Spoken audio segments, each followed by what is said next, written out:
2023年8月，Switch 已经来到了第6个年头。对于一个游戏主机来讲，就已经到了生命周期的后期，所以关于新主机的传言也是满天飞。在这种时间点，到底应不应该入手一架 Nintendo Switch 呢？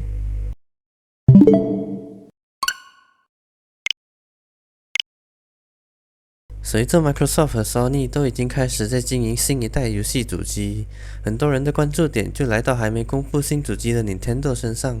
这个时间点几乎是每个星期都会有爆料关于 Nintendo 的新主机样式和它的性能。当然，还没有到官方证实的那一天，这些爆料也就看看就好。但也因为爆料越来越多，让很多本来有打算入手 Switch 的人们开始犹豫，到底要在这个时候买，还是等新主机出了直接入手新主机。关于这个问题，下面就让我来分享一下我一介平民的小小看法。至于你问我任天堂会不会有新主机，我可以很肯定的跟你说，新主机是一定有的，问题是老任打算什么时候公布和发售而已。但是这个几时公布会影响应不应该在这个时间点买 Switch 吗？我认为关键是在于你要买 Switch 的心态和为的究竟是什么。如果你本身对目前 Switch 平台上的独家游戏阵容，也就是只有 Switch 上面才可以玩得到的游戏，比如塞尔达或者宝可梦，如果这些独占游戏对你来说并没有特别有吸引力，或是看到周围的朋友还是网上分享关于 Switch 的消息而心痒痒想要试试看，本身也没有掌机的需求，也不是非要玩到 Switch 的那些特殊体感玩法，那我的建议就是现在先不要买，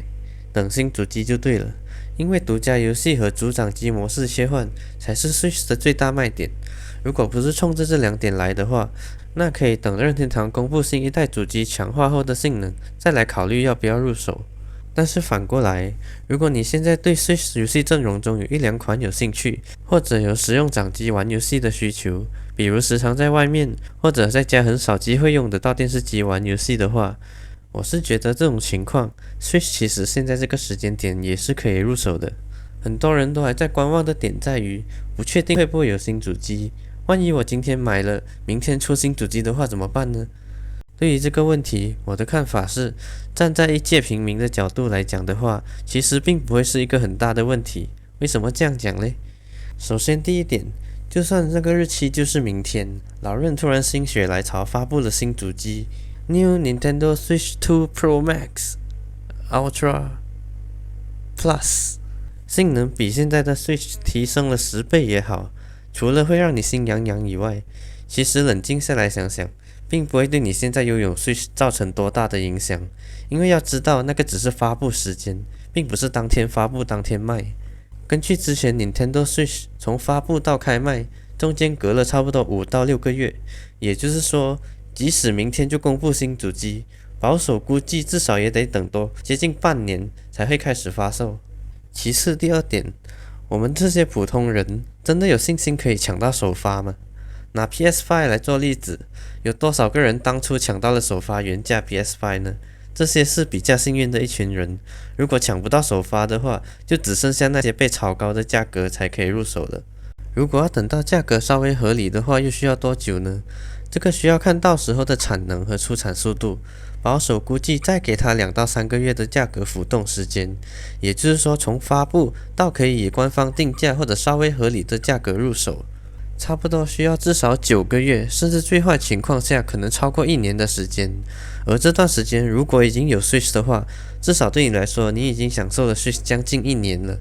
游戏在主机迭代的时候，多数都会在上一代和新一代主机同时发售，比如 PS5 初期的游戏，多数也会同时在 PS4 上发售。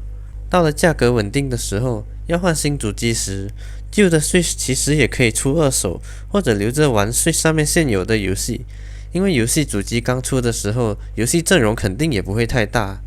这也是第三个点， Switch 因为现在已经是生命周期的中后期，所以游戏阵容可以说是非常丰富，甚至已经到了饱和的阶段。从独立游戏到老任的独家游戏，种类繁多，所以也不会出现有兴趣的游戏玩完了就没有游戏的问题。而且有些独立游戏其实也不贵，就比如《星露谷物语》Stardew Valley， 有时候打骨折只需马币差不多5块钱，也就几包 Nasi Lemak 这样。